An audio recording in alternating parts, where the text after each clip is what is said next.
Hello అండి. ఆరెంజ్‌తో cake చేశాను. చాలా హెల్తీ కేక్. తప్పకుండా లాస్ట్ వరకు స్కిప్ చేయకుండా చూడండి. ఇక్కడ ఫస్ట్ ఒక బౌల్ తీసుకొని 1.5 కప్పు గోధుమ పిండి అయితే యాడ్ చేసుకోండి. అలాగే 1 table spoon baking powder, half tea spoon baking soda అనమాట. వీటిని జల్లించుకోవాలి.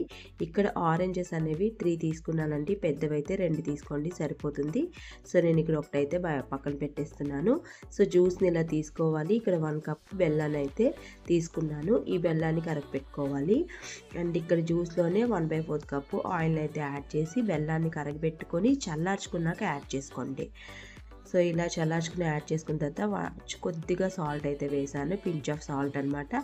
ఇవన్నీ బాగా మిక్స్ చేసుకొని పక్కన మనం జల్లించుకున్నాం కదా గోధుమ పిండి మిశ్రమాన్ని అయితే యాడ్ చేసేసుకోండి.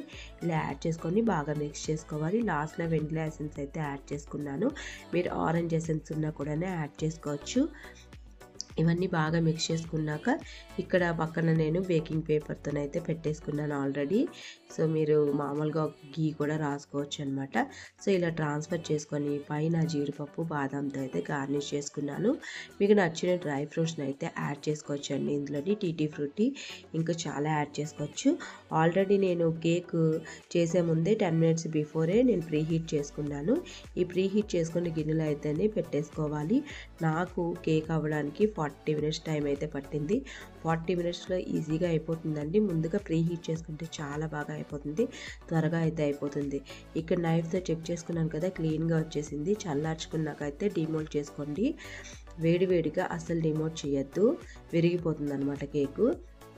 సో చూడండి ఎంత ఫ్లఫీగా టేస్టీగా వచ్చిందో. చాలా బాగుంటుంది. తప్పకుండా ట్రై చేయండి. పిల్లలకి చాలా హెల్తీ కూడా. ఇక్కడ నేను కట్ చేసి కూడా చూపించేస్తున్నాను ఓపెన్ చేసేసి. చాలా బాగుంటుంది. తప్పకుండా ట్రై చేసి ఎలా ఉందో తప్పకుండా కామెంట్ చేయండి. వీడియో నచ్చితే లైక్ చేసి సబ్స్క్రైబ్